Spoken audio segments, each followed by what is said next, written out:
أعوذ بالله من الشيطان الرجيم. بسم الله الرحمن الرحيم. الحمد لله رب العالمين. والصلاة والسلام على أشرف الأنبياء والمرسلين وعلى آله وصحبه أجمعين. اللهم افتح علينا حكمتك وانشر علينا من خزائن رحمتك يا أرحم الراحمين.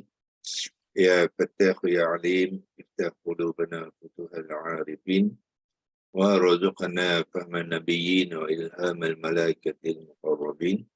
رب اشرح لي صدري ويسر لي أمري واhlul 'uqdatam min lisani yafqahu qawli. Amma ba'd. Sekali lagi kita mulakan sesi kita dengan mengucapkan kesyukuran kepada Allah Subhanahu Wa Taala dengan harapan Allah akan sentiasa bersama kita dan akan sentiasa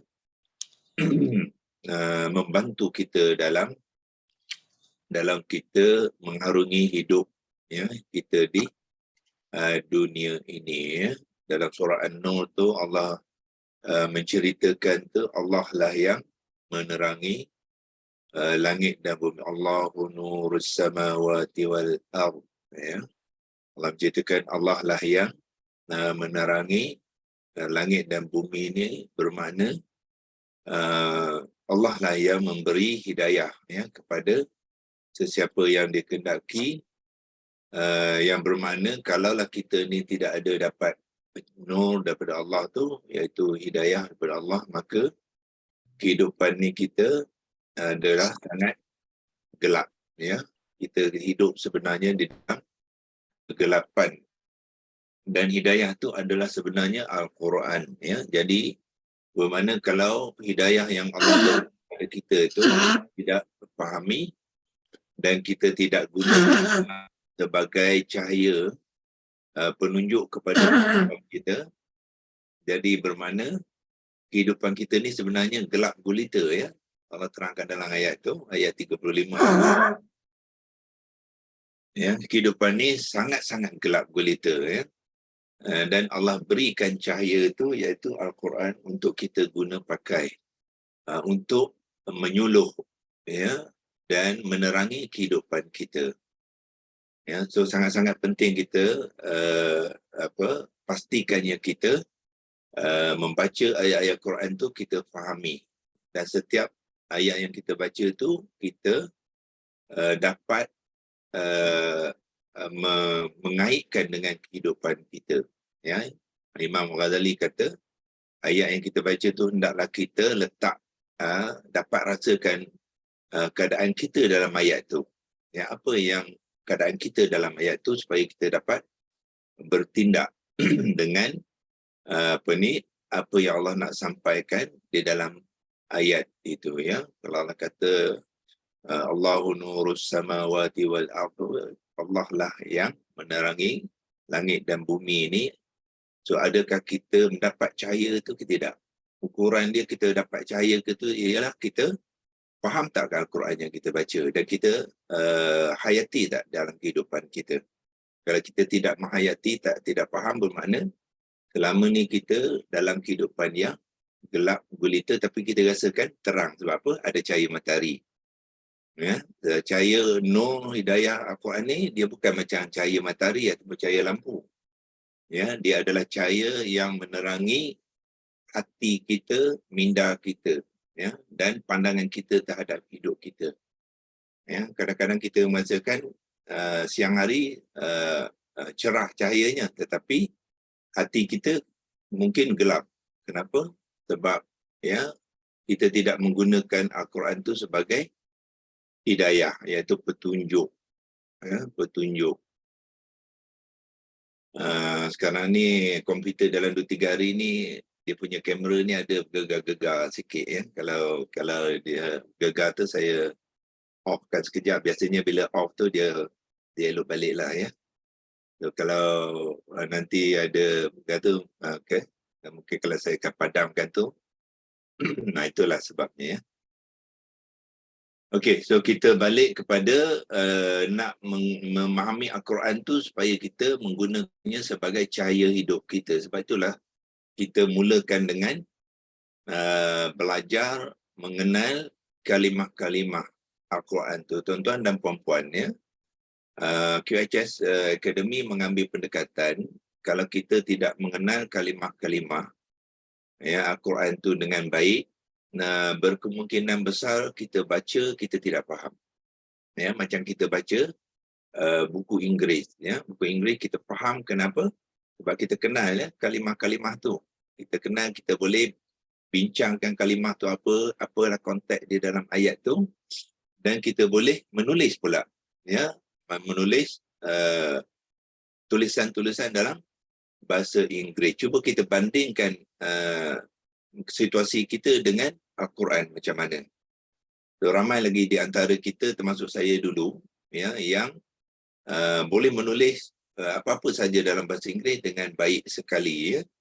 Tetapi bila Al-Quran, ya, kita pertamanya tidak mengenal kalimah dan tidak boleh menulis pun. Ya, walaupun ayat-ayat itu yang kita hafal, ya, Al-Fatihah sebagai contoh. Ya, kita menghafal Al-Fatihah, tapi dalam ujian yang saya buat ramai yang gagal bila saya suruh dia menulis Al-Fatihah daripada ayat 1 hingga ayat 7. Ya, dan daripada setengah daripada kalimah tu memang tidak bermakna pun. Ya, tidak betul dan tidak bermakna. Jadi pastikan tuan-tuan dan puan-puan, ya, selain daripada kita menghafal ayat-ayat itu, pastikan setiap kalimah di dalam ayat itu tuan-tuan dan puan-puan kenal dia betul-betul. Ihdinas siratal mustaqim yang kita baca tiap-tiap hari itu, adakah kita kenal ihdina? Ya, sebagai contoh, ya, ihdina itu adalah gabungan dua kalimah tu. Ihdi itu adalah fi'il amar, dan na itu adalah isim dhamir maf'ulun bih. Ya, isim dhamir objek. So itu sebagai contohlah, itu baru yang kita katakan kita kenal, ya. Ihdi itu adalah kita fi'il amar, iaitu kita memohon kepada Allah untuk memberi petunjuk. Ihdina, tunjukkanlah, itu makna dia. Na itu ialah objeknya. Kita minta Allah tunjukkan kepada siapa? Kepada kita. Na itu ialah kami. Jadi kami itu menjadi objek. So bila ada kalimah fi'il amar dan ada kalimah objek, dia juga terbabit dengan i'rabnya. Ya, iaitu status kalimah tu, id itu adalah majzum. So kena belajar apa dia majzum. Na tu maf'ulun bih, ya, status dia apa? Mansub. Ya, isim mansub. Nah, itu ya yang kita kena, itu baru dikatakan mengenal, ya. Itu baru separuh saja, ya. Pakej dia lebih luas daripada dia ada dalam berapa? Lebih kurang dalam 12 hingga 13 aspek mengenal kalimah ni. Pakej tu tuan-tuan kena belajar satu-satu, ya. Salah satu daripadanya, kita boleh mengejanya tanpa melihat. Ingat, ya, sebab kita dah hafal, so sepatutnya kita boleh mengeja dia tanpa lihat. So macam mana kita nak mengejanya? Ihdina, ya, tanpa ragu-ragu kita boleh, sebab kalau kita dah kenal, ya, iaitu bermula dengan hamzah wasal. Jangan alif. Dia bukannya alif, dia hamzah wasal. Dan hamzah wasal tu jangan pula dibariskan, dia tidak boleh dibariskan. Hamzah wasal dalam Al-Quran tidak boleh dibariskan, dia boleh dibunyi saja. Dia bunyi i. Sebab apa dia bunyi i? Sebab huruf yang ketiga di dalam kalimah tu, dal tu baris kasrah. Sebab tu dah dia bunyi i. Dan huruf yang kedua ha tu sukun. Dia bunyi i. Hamzah wasal ini dia bunyi i tapi dia tidak berbaris. Itu maknanya kita mengenal, kita boleh. Jadi hamzah wasal diikuti dengan ha yang sukun, dal kasrah, dan nun fathah diikuti dengan mad alif. Itu yang dimaksudkan kita boleh mengejanya, ya. Dan kita bukan setakat mengeja, kita boleh menulisnya pula, ya. Kita menulis, tuan-tuan boleh tulis dengan tangan, ya. Kalau nak berkongsi dengan kawan-kawan, boleh pakaikan digital keyboard tu yang selalu kongsikan, pakaikan Lexilogos tu, type dia elok-elok, ya.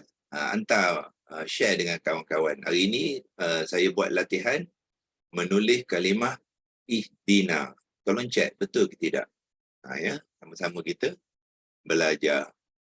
Itu ihdina, ya. as-sirata pula macam mana pula ejaan dia dan macam mana penulisan dia. Sekali lagi bermula dengan hamzah wasal. So bila kita menulis tu, hamzah wasal tu ada di situ. Jangan kita ikut bunyi.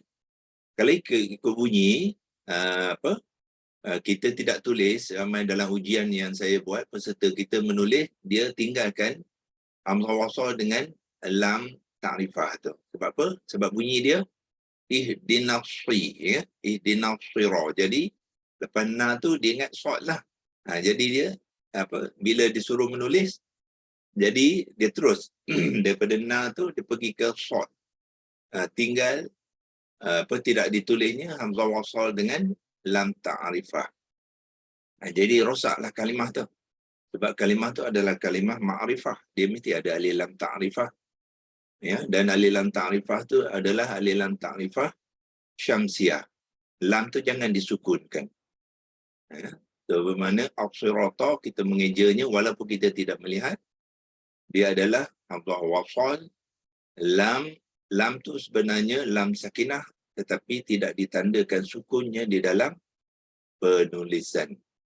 Lepas tu barulah diikuti dengan shad yang bertasydid baris kasrah.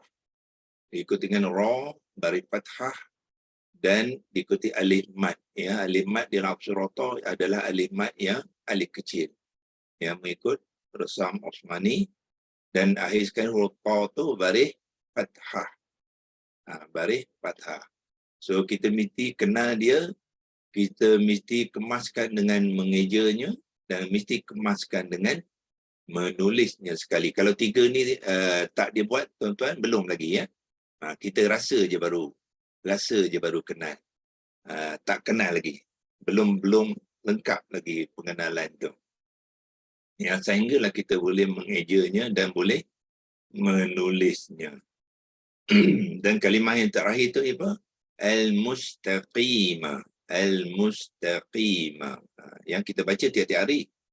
Tapi apakah bezanya mengeja dengan menulis dengan menyebut? Sebab dalam sebutan kita waqafkan mim tu. Kan? Ihdinas siratal mustaqim.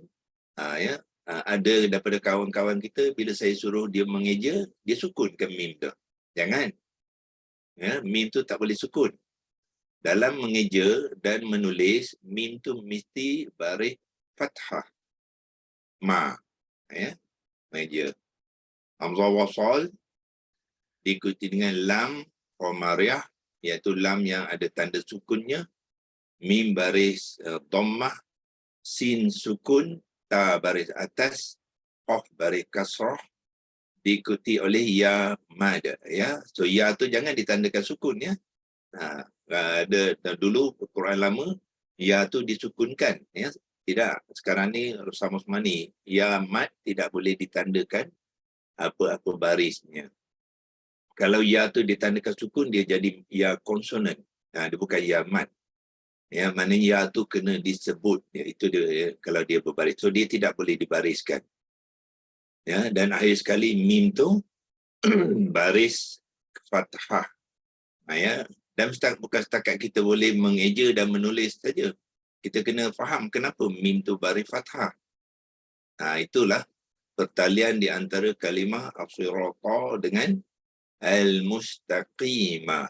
As-sirata tu isim ma'rifah yang mansub sebab dia adalah maf'ulun bih. Ya, di dalam ayat itu, ayat ke-6 ini ada dua maf'ulun bih, iaitu objek. Pertamanya tadi adalah objek yang pertama. Kemudian as-sirata tu objek yang kedua. Ya, sebab mana ada dua situ objek. Disebab itulah as-sirata tu mengambil i'rab yang mansub. So apabila as-sirata tu mengambil i'rab yang mansub, jadi Allah menerangkan as-sirata tu dalam bentuk isim sifat, iaitu al-mustaqimah. Jalan yang macam mana? Jalan yang lurus. Jadi al-mustaqimah tu adalah isim sifat kepada as-sirata. As-sirata tu dipanggilkan al-mausuf, yang disifatkan. Al-mustaqimah isim sifat, isim yang menerangkan mausufnya.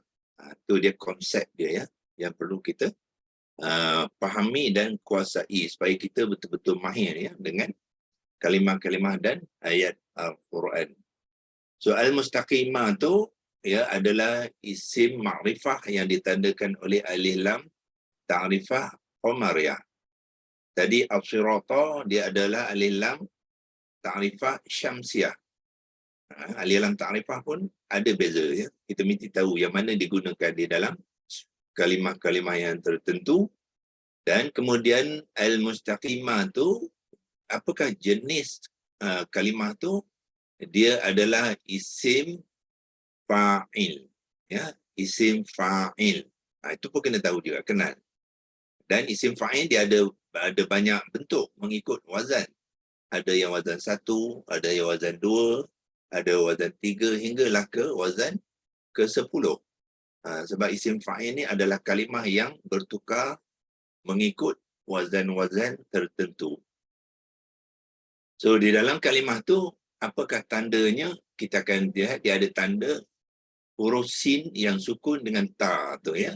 Selepas alif lam ta'rifah tu ada sin dengan ta tu, itu menunjukkan tanda dia lah, iaitu dia adalah wazan yang ke-10.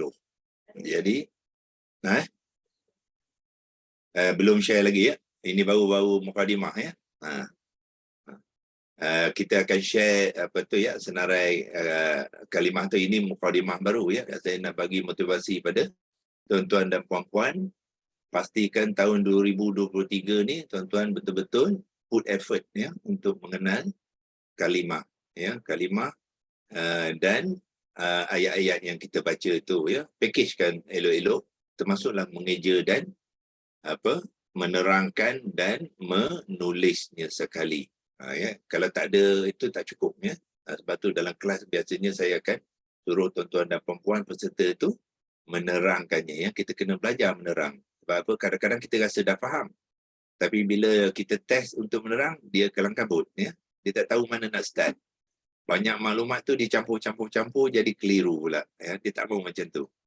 Dia kena susun elok maklumat tu ya. Satu-satu tu susun dia elok-elok.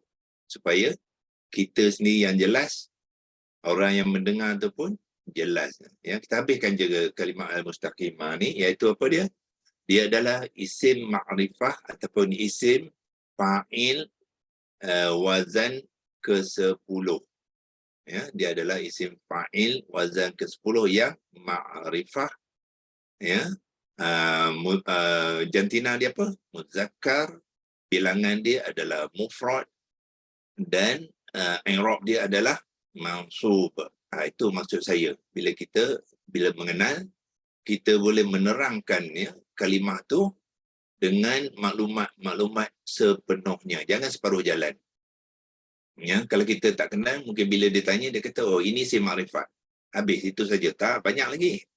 Ya, jenis dia apa, wazan dia apa, jantina dia apa, bilangan dia apa, i'rabnya apa, semua kena masuk tu dalam package tu. Barulah kita katakan kita mengenai, ini sampel saja ya, apa yang saya maksudkan tu ya. Ambil yang kita dah hafal tiap-tiap hari baca tu, ihdinas siratal mustaqim tu, kita ijakan dia, tuliskan dia, buat penerangan ya kepada kalimah-kalimah tu, termasuklah pertalian ya di antara kalimah-kalimah. Ya, sebagai contoh tadi, maf'ulun bih itu adalah objek kepada apa? Dia adalah objek kepada kalimah kata kerja ihdi tu. Yang amal itulah yang menyebabkan kalimah na dan kalimah al-sirata tu menjadi objek ya, dan mengambil i'rab yang mansub. Pertalian di antara al-sirata dengan al-mustaqimah tu pula apa dia?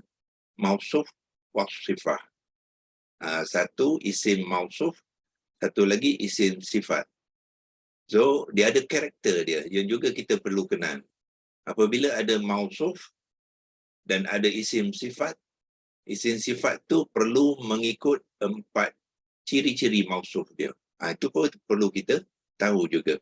Ya, bagi tuan-tuan yang mengikuti kelas kita tu, berlatih cukup-cukup dengan ustazah-ustazah kita, ya, tenaga pengajar yang mengajar. Jangan segan-segan bertanya, dalam kelas jangan segan-segan, jangan rasa rendah diri. Kalau buat salah tak apa. Saya selalu pesankan kepada pelajar saya di universiti, dalam kelas ni nak buat salah macam mana, buatlah. Sebab kita dalam environment belajar, ya. Kita salah, ada orang betulkan. Kawan kita boleh betulkan, pensyarah boleh betulkan dalam kelas. So jangan segan-segan bertanya, jangan segan-segan cuba buat latihan dalam kelas.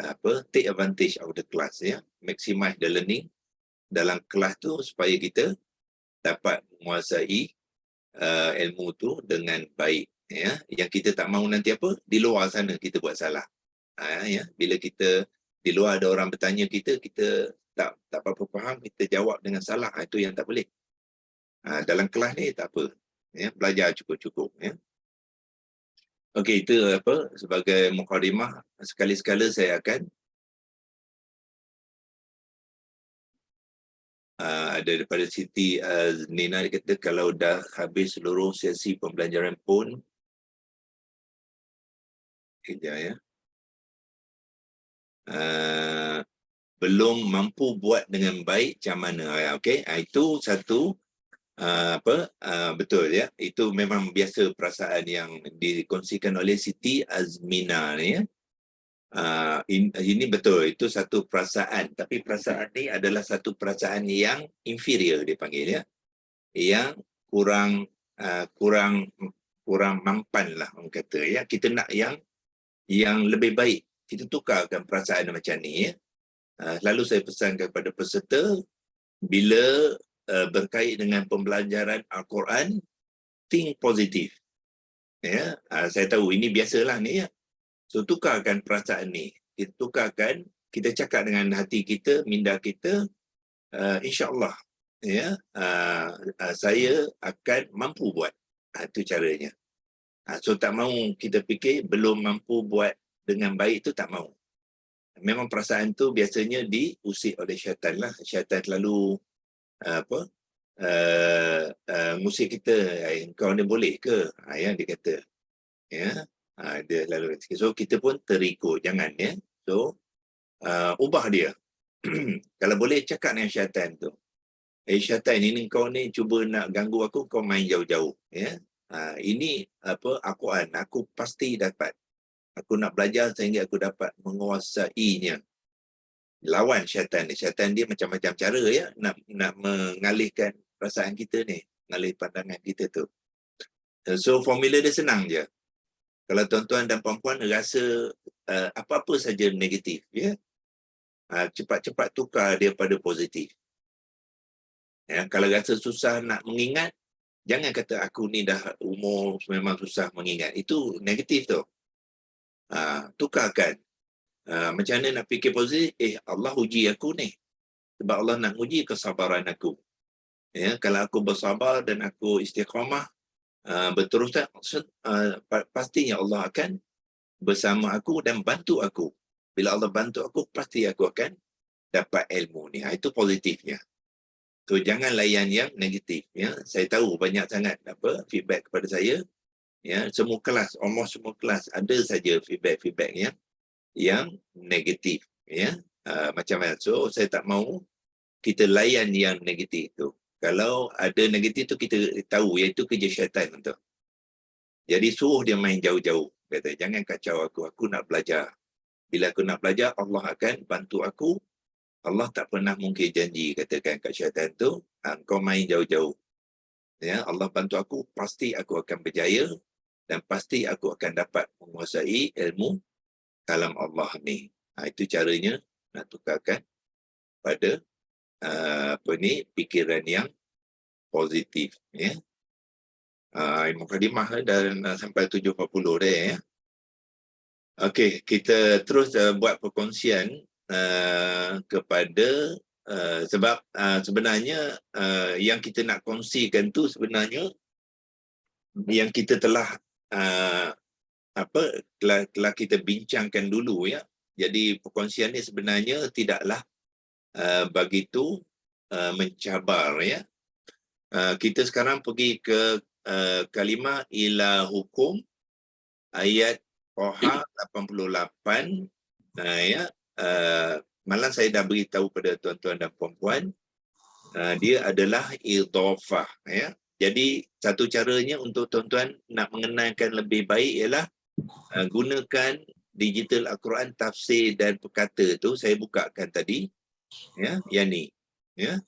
Ayat 88, haza ila hukum, yang ni, ya. So yang perkata ni dia jelas sikitlah, dia kasar sikit, besar. Jadi kita boleh nampak, tekan di sini, ya, tekan di kalimah tu. Ya, ambil cursor tu, tekan di kalimah. Doktor mute video. Miss video. Mute video doktor. Doktor Ya. bercakap, kita nampak dia punya. Oh, video saya off sebab bergegar tadi, ya. Nanti, ya, saya kena stop balik. Stop sharing dulu. Oh, asyik, okey. Sebab dia katakan bergegar tu, jadi saya padamkan. Okey, balikkan kursi. Okey. Macam mana nak mengenal ilah hukum tu? Pergi pada tafsir dan perkata ni, Al-Quran tafsir dan perkata ni, pergi ke ayat Toha. Ini surah Toha ayat 88.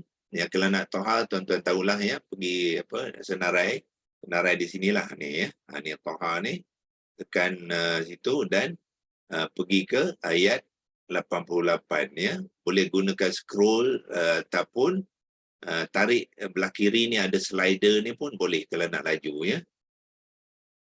Okey. Hampir sampai 88 sini.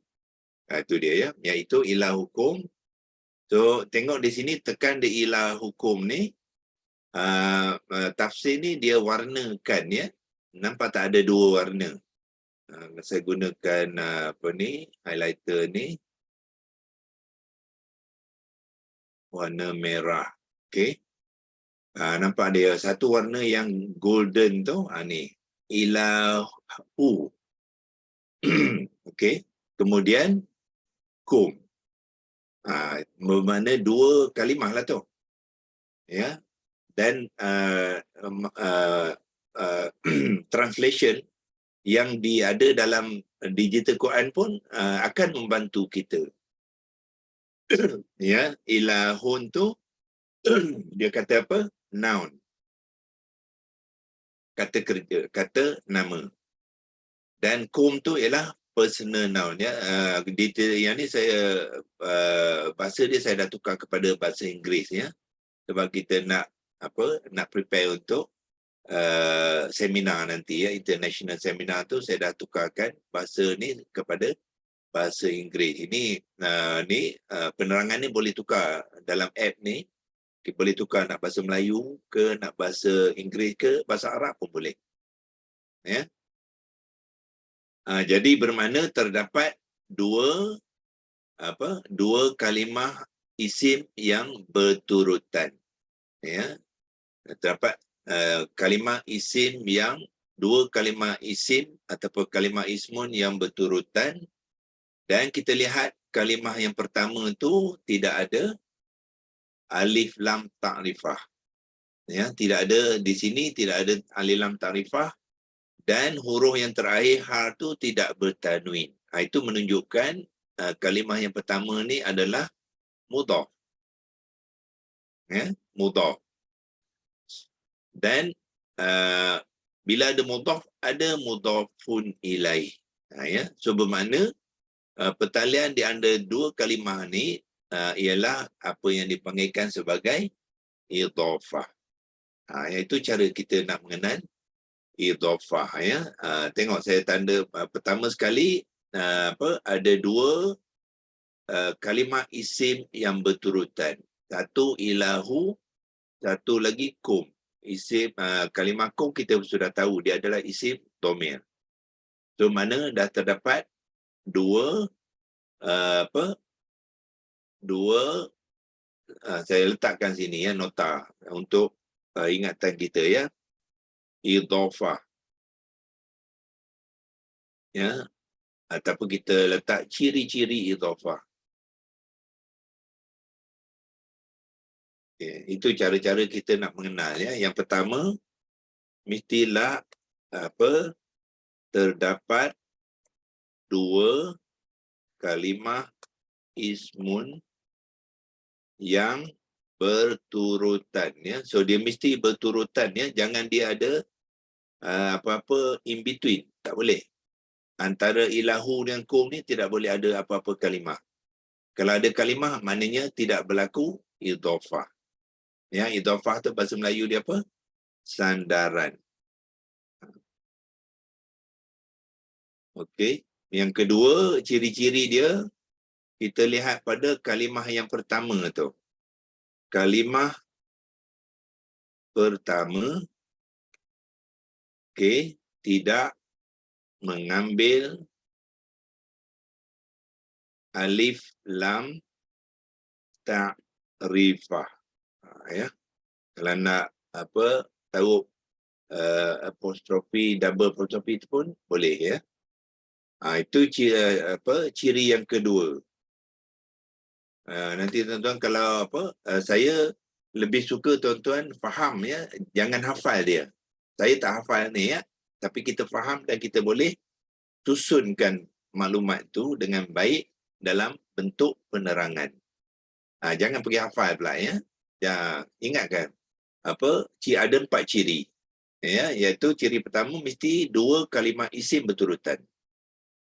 Yang kedua, kalimah pertama ilahu ni dia tidak ada, tak mengambil alif lam ta'rifah. Ya, iaitu kosong kan. Ini bahagian ni tidak ada alif lam ta'rifah. Kalau ada alif lam ta'rifah, dia berada di mana? Dia ada di sini ya. Saya warnakan hijau dia.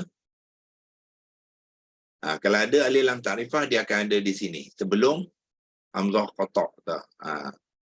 Al-ilahu sebagai contoh. Ya, kalau ada al-ilahu bermakna itu bukan idhafah dah tu.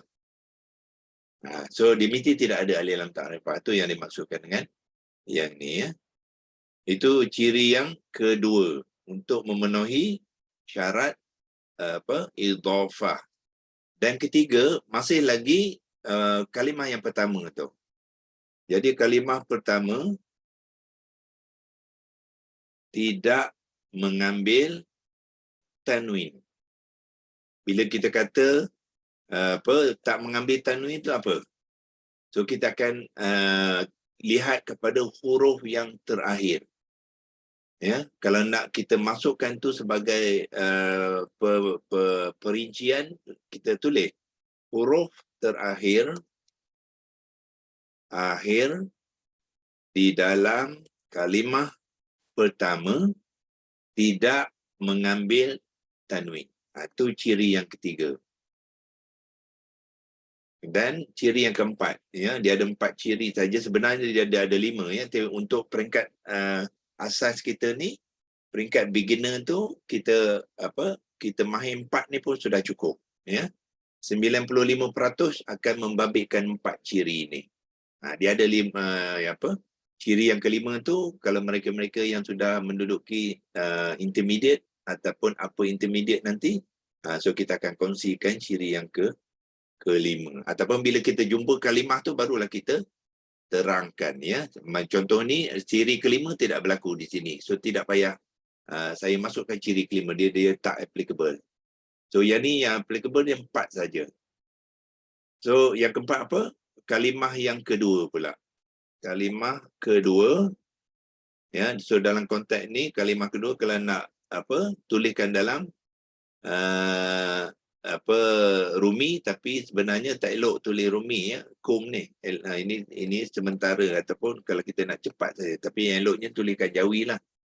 Pergi ke Lexilogos tu, typekan dia, masukkan Jawinya ke sini ya. Yang kita masukkan kalimah kedua tu apa ni? Kum ni lah.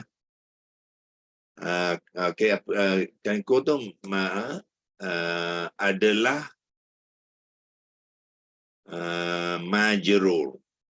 Tu dia ciri yang keempat. Ya, dia mengambil i'rab yang majrur tu maksudnya i'rab yang majrur. Ya, tuan-tuan boleh buat screenshot ni ya, boleh capture on the screen ya, dan simpan dia elok-elok. Inilah ciri-ciri idhofah, ya. Saya cuba tunjukkan yang kum ni kita pergi ke mana untuk menaiknya dalam dalam leksilogos, ya. So okey, saya keluar pada sini, kita pergi ke leksilogos dan typekan kum tu, ya. Seeloknya okey, sebab apa tadi, catatan tu masih ada sebab kita tak padam. Kalau padam dia hilang lah, ya. Tapi kita boleh adjust sikit lah, nak menulis kum saja, tak susah pun, ya. Ambil kaf baris hadapan dengan mim yang sukun, ya, kum tu. Okay, padamkan semua. Ambil kum, kaf, dhammah dengan mim yang sukun, ya. Kalau perlu kat sini tuan-tuan boleh bracketkan sekali, ya. Bracket untuk dalam catatan tu, ya. Sebab dia kalimah Quran tu eloklah kita ambil jawi dia, tak cukup dengan rumi saja. Okey. So kum, lepas tu bawa ke tempat tadi yang sama tadi, masuk balik dalam ni, gantikan kum yang rumi tu, ya. Okey, kita pergi balik ke select. Okey, kita tukarkan yang ni, ambil yang jawi dia lah. Tu yang masukkan kum tadi, ya. Sebab kalau KUM tu dia tak berapa tepat sebenarnya. So masukkan jawi. Kalimah kedua kum adalah majrur. So inilah 4 ciri-ciri untuk menjadikan satu-satu kalimah tu diikat dengan pertalian yang dipanggil idhofah. Okey, kalimah pertama apa dia? Ilahu, ya. Ilahu, kalau tuan-tuan nak masuk, sama juga, masukkan dalam penerangan tu yang jawi dia, ya, iaitu ilah. Kalimah pertama yang mana sini tidak ditulis, mungkin kita tidak apa jelas. So masukkan ilahu ni. Sama juga, pergi ke leksilogos. Okey. Kena biasa, ya, tuan-tuan kena biasakan digital ni. Ini leksilogos, ya, keyboard. Tulis ilahu. Hamzah khata berbaris bawah, lepas tu lam baris atas, dan diikuti dengan alif kecil, ya. Alif kecil ni boleh letakkan extender ni, ya. Ambil alif kecil dan ha baris dhammah. Itu yang saya maksudkan tu, kita kena menulis sekali, ya. Mengeja dan menulis. Biasa bila kita menulis tu kita akan mengeja sekali. Itu sebahagian daripada proses untuk mengenal kalimah, ya. Jangan tinggalkan. So ilahu tadi masukkan, copy dia di sini, ya, balik kepada Al-Quran dan tafsir dan perkata ni, masukkan ke dalam bracket tadi, ya, untuk mengemaskan perbincangan kita, ya. Itu yang kita masuk kalimah pertama tadi ialah ilahu. Yang ni, ya, ilahu ni bila ditulis kalimah saja dia akan menjadi akan mengambil ha dhamir ni, ya. Bukan ha dhamir, panggil ha yang di ujung kalimah tu, ya. So ilahu tidak mengambil alif lam ta'rifah. Lepas tu huruf terakhir di dalam kalimah pertama juga boleh masukkan, copy saja, ya. Sebab tuan-tuan dah buat di sini, copykan dia masuk ke sini supaya jelas apa yang kita bincangkan itu, ya. Itulah sebagai contoh hari ini, satu kalimah ilahukum, ya. Tadi kita kata di manakah tidak ada tanwin tu, tandakan dengan arrow, iaitu warna biru kan dia, yang masukkan tidak ada tanwin tu mana, yang ni ha ni lah. Dhammah dia tidak bertanwin. Di situlah gugurnya tanwin. Asalnya ilahun, tetapi bila dia menjadi mudhaf, tanwin tu digugurkan, tinggallah satu baris dhammah. Itulah. So sebenarnya tuan-tuan dan puan-puan, dengan melihat kalimah itu sendiri sebenarnya kita boleh dapat maklumat tu, ya. Bila kita sudah biasa, kita tak payah cari di sana, cari di sini ya, tapi kena berlatih dululah. Kena belajar dan berlatih. Lepas tu kita boleh lihat ya, semua maklumat-maklumat tu ada pada kalimah itu sendiri. Itu menunjukkan kalau kita kenal sebenarnya kita dah boleh keluarkan maklumat tu untuk mengetahui apakah konteks dan apa makna kepada kalimah tu di dalam ayat itu, insyaAllah ya. So kita untuk hari ini kita berhenti di sini dulu. So hari ini kita boleh simpan dia, tekan saja print screen ya. So dia akan boleh simpan. Kalau nak buat rujukan besok ke ataupun hari-hari lain, tuan-tuan boleh guna pakainya sekali lagi ya. Dan kalau boleh tuan-tuan buat praktis yang sama macam ni ya. Pergi ke Quran tafsir dan perkata ni, keluarkan kalimah ilah hukum ni, lepas tu buat catatan macam ni ya. Dia adalah idhafah. Kenapa idhafah? Dia memenuhi 4 ciri ni ya. Dan tandakan tempat-tempat yang bersesuaian dengan anak panah ya dan sebagainya. Okey, wabillahi taufik wal hidayah.